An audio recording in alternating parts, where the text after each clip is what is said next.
Buenas noches, coronavironautas. Ahora vamos a comentar alguna información sobre lo que es la epidemiología genómica del SARS-CoV-2. Últimamente se está escuchando en algunos medios de comunicación en la ciudad de Puerto Maldonado que esto de la enfermedad denominada COVID-19 es algo que no es tan cierto, como que no hay casos, como que no hay sintomáticos, como que aparentemente no habría la enfermedad en Puerto Maldonado. Precisamente sobre eso queremos dar algunas evidencias que señalan que podría estar ocurriendo la transmisión, pero siempre más en asintomáticos que en sintomáticos. Los asintomáticos son aquellas personas que, como su nombre lo dice, no presentan síntomas y por tanto no requieren ninguna atención por parte del sistema de salud y por tanto tampoco nunca se detectan. Veamos entonces este artículo sobre la epidemiología genómica del SARS-CoV-2. Primero aclaramos que la genómica se refiere al estudio del genoma y el genoma es toda la información genética de un organismo, en este caso del virus SARS-CoV-2.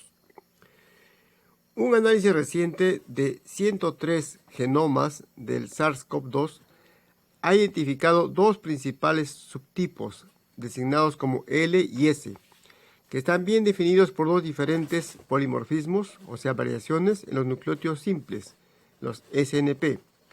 Esta rápida evolución del SARS-CoV-2 no es sorprendente, dado que las RNA polimerasas dependientes de los coronavirus son propensas a errores, lo cual hace o predispone a la ocurrencia de mutaciones y eventos de recombinación, algo frecuentes. Dentro de la ciudad de Wuhan, en China, el tipo L fue hallado en cerca del 70% de los casos y fue observada para ser la forma más agresiva y contagiosa comparada al tipo original S. Miren, esto es muy importante. El tipo L fue hallado en cerca del 70% de los casos en Wuhan, en China, y fue observado para ser la forma más agresiva y contagiosa comparada al tipo original S. El virus además ha cambiado, ha mutado y se ha expandido en diferentes cepas. La diversidad geográfica de las diferentes cepas puede ayudar a correlacionar la severidad, la tasa de mortalidad y las opciones de tratamiento relacionadas a la COVID-19. La epidemiología genómica del SARS-CoV-2 debería también dar luces sobre los orígenes de brotes regionales, dispersión global e historia epidemiológica del virus. Aún más importante, en caso de una incapacidad para diagnosticar infecciones empíricamente, debido a la velocidad de la epidemia o a la carencia de kits de prueba, tales como el caso con la COVID-19, la epidemiología genómica podría ser usada para estimar la tasa viral de replicación en la población, así como la carga de infección, permitiendo a los profesionales de la salud tomar urgentes decisiones políticas apropiadamente. Así, futuro trabajo venidero permitirá mapear la propagación de diferentes cepas de SARS-CoV-2 a través del mundo. Entonces, con esta presentación podemos entender que hay diferentes variedades o cepas de este virus, algunas más virulentas que otras. Por ejemplo, ya se indicó que el tipo S es menos perjudicial, menos nocivo que el tipo L. El tipo L fue la forma más agresiva del SARS-CoV-2. Eso tiene importancia por cuanto se puede asociar con la presentación de pacientes sintomáticos bien manifiestos o pacientes que no presentan síntomas. Acá ya tenemos nosotros, como vimos en una presentación anterior, el genoma en la parte superior del virus, que es básicamente una estructura en base al ácido ribonucleico de RNA. Veamos algunos artículos que precisamente nos sugieren de que podrían estar transmitiéndose o que habrían sido transmitidos diferentes genotipos o variaciones de el virus SARS-CoV-2. El primer artículo se refiere a la fase temprana del brote de COVID-19 en la Lombardía, en Italia. La epidemia en Italia empezó mucho más temprano que en febrero 20 de 2020. Hay que tomar en cuenta que en febrero 20 de este año se reportó el primer caso de un paciente sintomático de la tercera edad y se pensaba que en ese momento ocurría la transmisión, pero con este artículo, que acá tenemos la referencia bibliográfica, ustedes podrán entender que la transmisión empezó mucho más antes, pero precisamente con pacientes asintomáticos. Al momento de la detección del primer caso de COVID-19, la epidemia ya se había extendido en la mayoría de municipalidades de la Lombardía del Sur. La edad mediana de los casos es 69 años, con un rango de 1 mes a 101 años. El 47% de los sujetos positivos fueron hospitalizados. Entre estos, el 18% requirió cuidados intensivos. El intervalo cerebral promedio es estimado para ser 6.6 días. Se estima que el número de reproducción básico fue de 3.1, con un intervalo del 2.9 a 3.2. Se estimó una tendencia decreciente en el número de reproducción neta, empezando alrededor de febrero del 2020. De febrero 20 del 2020. Los autores no observaron diferencia significativa en las cargas virales en los hisopados nasales entre los pacientes sintomáticos y los pacientes asintomáticos. Esto es muy importante, miren. No se encontró diferencia en la cantidad y la concentración de virus tanto en pacientes asintomáticos como en pacientes sintomáticos a nivel de hisopado nasal. El potencial de transmisión de la COVID-19 es muy alto y el número de casos críticos puede ser mucho más grande, insostenible para el sistema de salud, en un horizonte de corto plazo. Los autores observaron un ligero descenso del número de reproducción posiblemente conectado con una conciencia incrementada en la población y un efecto temprano de intervenciones. Estrategias de contención agresivas son requeridas para controlar la propagación de la COVID-19 y consecuencias catastróficas para el sistema de salud. Entonces, en este artículo estamos indicando pues que no es que se haya iniciado en febrero 20 la transmisión del SARS-CoV-2 en la Lombardía, en Italia, que ha traído muchas muertes hasta ahora, sino que había estado transmitiéndose mucho más antes, pero precisamente con casos asintomáticos. Entonces, mucho cuidado con de estar diciendo por ahí en algún medio de comunicación de que no hay transmisión, no hay casos. Sí hay casos, sí hay transmisión, pero precisamente quizás son mayormente en pacientes asintomáticos. Otro artículo importante es la transmisión críptica del SARS-CoV-2 en el estado de Washington, en Estados Unidos. Críptico significa oculto y también tiene que ver con el artículo parecido en el sentido que es una transmisión silenciosa que no se manifiesta porque los pacientes no vienen al sistema de salud, por tanto no son registrados, no son casos y no hay estadísticas. Siguiendo la emergencia en la ciudad de Wuhan, en China, a finales de noviembre o al comienzo de diciembre del año 19, el virus SARS-CoV-2 se ha extendido rápidamente a través del mundo. Para el 11 de marzo del 2020, la Organización Mundial de la Salud declaró a la enfermedad COVID-19 como pandémica. El secuenciamiento del genoma del cepas de SARS-CoV-2 permite la reconstrucción de la historia de transmisión conectando estas infecciones. Aquí los autores analizaron 346 genomas del SARS-CoV-2 de muestras colectadas entre el 20 de febrero y el 15 de marzo del 2020 de pacientes infectados en el estado de Washington, en los Estados Unidos. Los autores hallaron que la gran mayoría de infecciones por SARS-CoV-2 muestreadas durante este tiempo aparecieron haberse derivado de una única introducción, de un único evento de introducción dentro del estado a finales de enero o a comienzos de febrero y subsecuente propagación local, fuertemente lo que sugiere propagación o distribución críptica de la COVID-19 durante los meses de enero y febrero, antes de que el sistema de vigilancia activa de la comunidad se haya implementado. Los autores estiman un ancestro común de este grupo de brote o este clado de brote como que estuvo ocurriendo entre el 18 de enero y el 9 de febrero. De datos genómicos, los autores estiman una duplicación exponencial entre 2.4 y 5.4 días. Estos resultados dan luces sobre la necesidad de una vigilancia comunitaria a gran escala para introducciones del SARS-CoV-2 y su propagación y el poder de la genómica de patógenos para informar y comprender la epidemiología de esta enfermedad. Precisamente en este artículo entonces se está notando también de que ya antes que se reportaran casos sintomáticos, la infección estaba transmitiéndose silenciosamente, crípticamente, como acá se menciona, en la comunidad, en este caso, en el estado de Washington. Veamos entonces ahora otro artículo con respecto precisamente a las variaciones en las cepas del SARS-CoV-2, algunas más virulentas. ¿Qué significa más virulentas? Más dañinas que otras. Unas son más leves. Variaciones genómicas de la COVID-19 sugieren múltiples fuentes de transmisión en los brotes.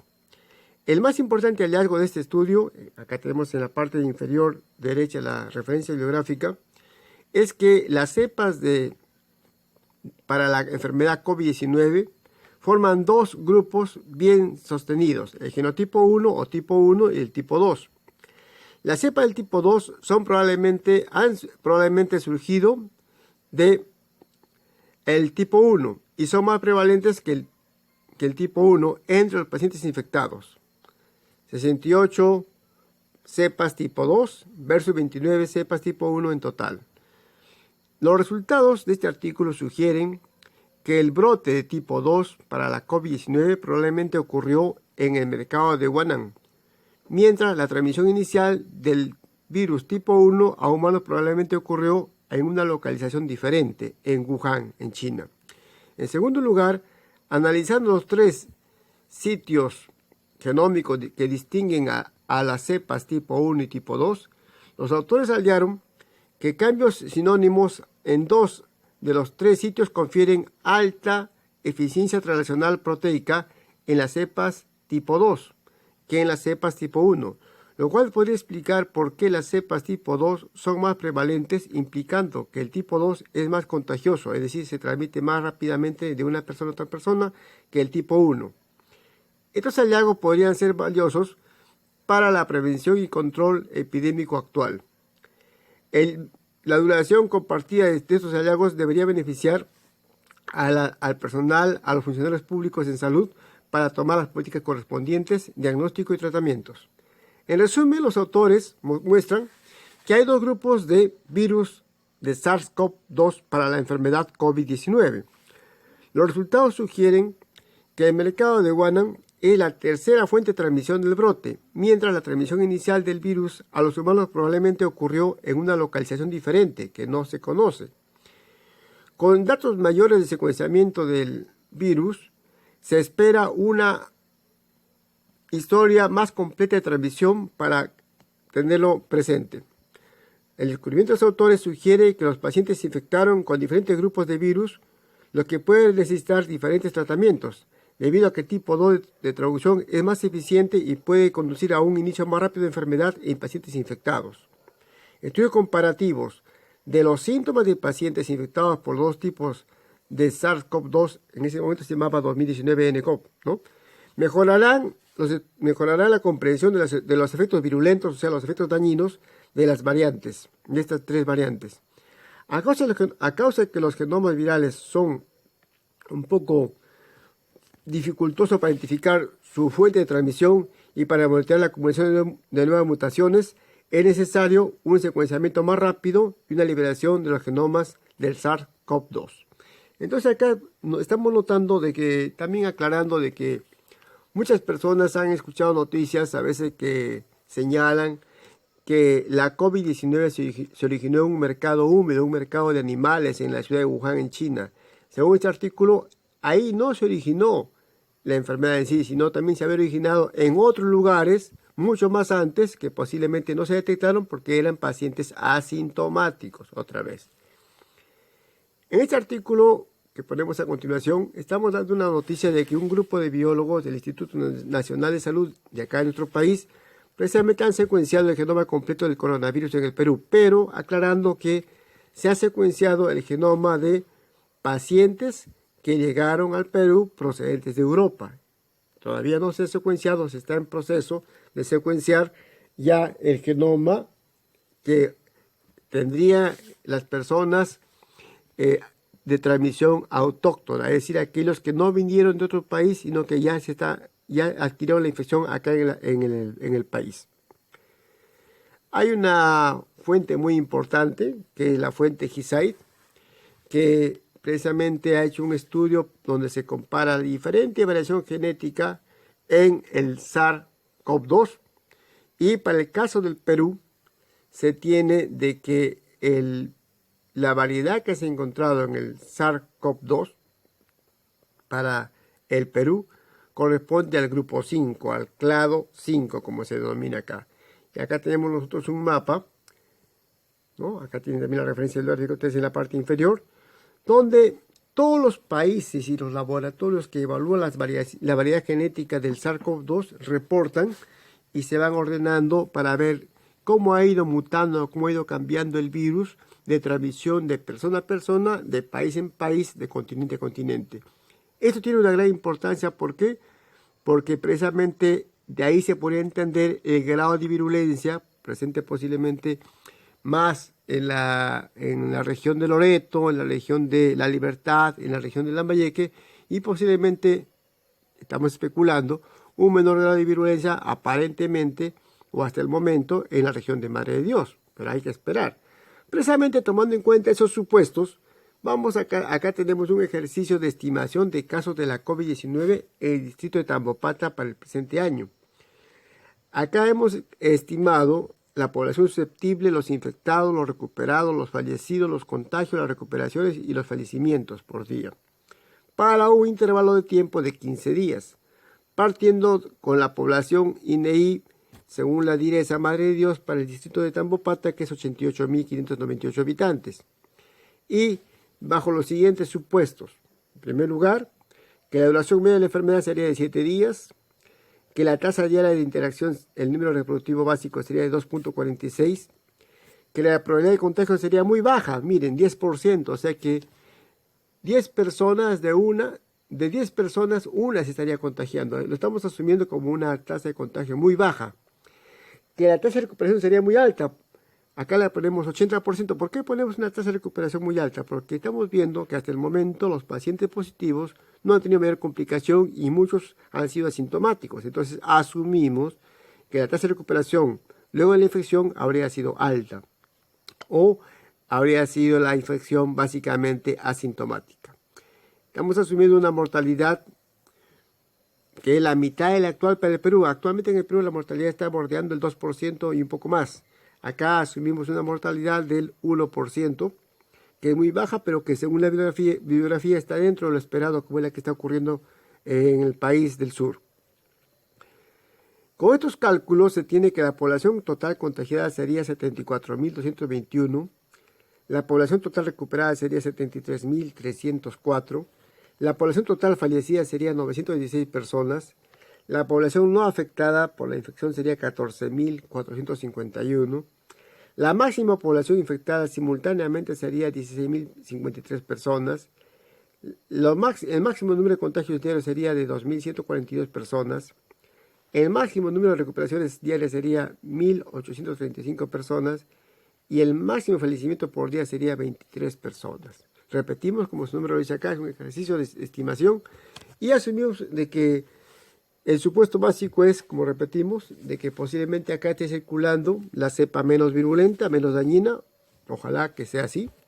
En segundo lugar, que la probabilidad de contagio es mínima, según la referencia que tenemos de los pacientes, de información sobre los pacientes infectados, sugiere que la tasa de transmisión es mínima. Y también por no tener casos complicados o casos hospitalizados, estamos asumiendo que la tasa de recuperación sería alta, en este caso el 80%. Queda abierta las preguntas y los comentarios sobre esta presentación y agradecemos por su atención.